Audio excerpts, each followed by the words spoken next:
Anda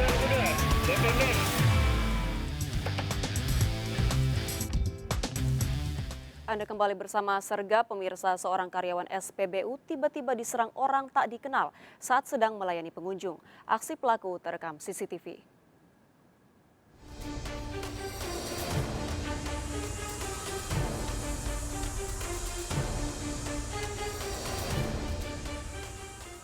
CCTV merekam aksi seorang pria berkendara motor menganiaya Sahrani 46 tahun, pegawai SPBU di SPBU Jalan Diobos, Palangkaraya, Kalimantan Tengah.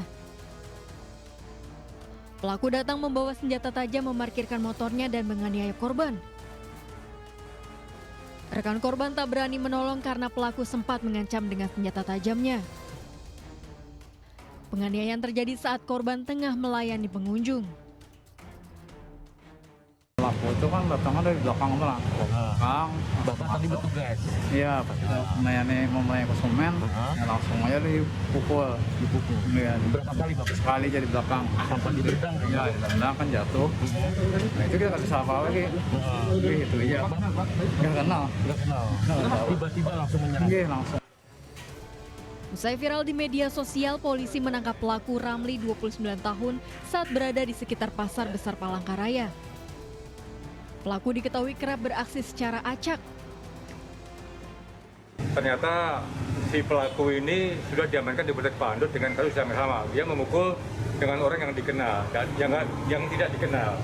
Antara pelaku dengan korban ini tidak saling mengenal. Jadi tiba-tiba turun dari sepeda motornya, langsung mendatangi korban, langsung melakukan pemukulan. Bawa senjata tajam dari Pak? Bawa senjata tajam. Kasus penganiayaan ini ditangani Polsek Pahandut, Palangkaraya. Dari Palangkaraya, Kalimantan Tengah, Ade Sata, iNews melaporkan.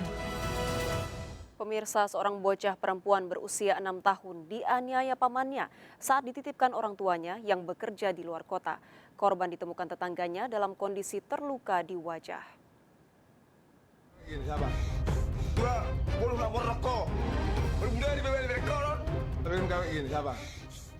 Bocah perempuan ini menangis ketakutan saat didatangi tetangganya, warga Johar Bandar Kalipah, Serdang Bedagai. Korban yang berusia 6 tahun sempat mengaku dianiaya bapak tuanya atau kakak kandung ayahnya hingga wajahnya berdarah. Korban selama ini tinggal bersama pelaku karena kedua orang tuanya bekerja di luar kota. Budiman Sitohang, pelaku penganiayaan, sempat mengelak melakukan penganiayaan. Sementara orang tua korban tak terima dengan perlakuan adiknya. Jadi saya berharap selaku orang tua anak meminta kepada berwajib harus menangkap Budiman Sitohang supaya hal ini tidak terjadi lagi di kemudian hari. Sedangkan istri pelaku tak menyangka suaminya akan menganiaya keponakannya karena selama ini dititipkan selalu disayang. Cuman memang berdarah, nggak pada banyak berdarah, nggak tahu lantaran pakai tangannya di mukanya gitu, terus nggak ada, cuman sedikit darahnya di mukanya. Bagian mana itu, Bu? Itu hidungnya dengan mulutnya itu bengkak sedikit. Rasa itu yang tadi dipukul pakai tangannya, bibirnya dipukul gitunya pikiranku.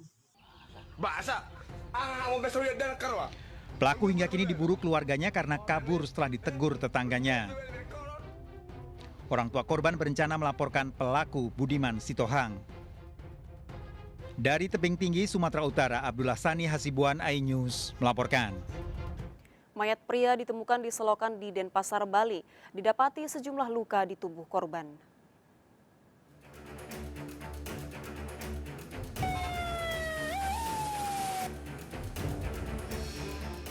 Polisi mengevakuasi jasad seorang pria yang ditemukan di saluran air Jalan Pidada 1 Umbung, Denpasar, Bali. Selain luka di tubuh korban, sejumlah balok kayu ditemukan di dekat tubuh korban. Korban diduga tewas akibat dianiaya. Polisi mengamankan balok kayu serta sepeda motor yang ditemukan di lokasi sebagai barang bukti.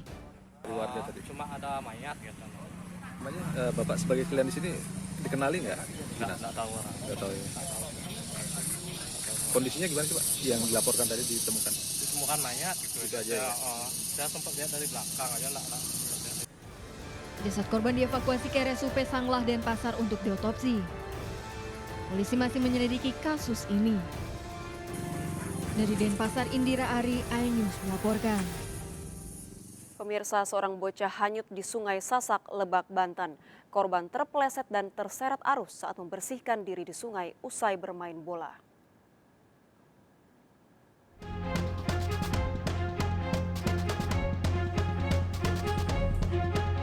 Basarnas dan relawan berupaya mencari Thomas, bocah berusia 10 tahun yang hanyut di Sungai Sasak, Lebak, Banten. Korban diduga hanyut usai bermain sepak bola bersama 6 temannya. Kejadian berawal ketika korban membersihkan kaki dan tubuhnya usai bermain bola di pinggir Sungai Sasak. Naas, korban yang tak bisa berenang terpeleset dan hanyut terseret arus sungai yang deras. Korban ini kebetulan tidak bisa renang yang akhirnya terbawa hanyut oleh air. Sementara ini kita targetkan dalam jangka waktu seminggu. Kalau memang nanti dalam seminggu belum diketemukan, baru kita akan melakukan evaluasi kembali. Pencarian korban akan dilakukan selama sepekan. Dari Lebak, Banten, Iskandar Nasution, iNews melaporkan. Pemirsa, kita akhiri perjumpaan kita dalam berita kriminal Sergap edisi hari ini. Saya Anggita Disastra. Ingat, kejahatan mengintai di sekitar Anda. Selalu waspada. Taati protokol kesehatan termasuk memakai masker. Jaga kesehatan Anda dan keluarga.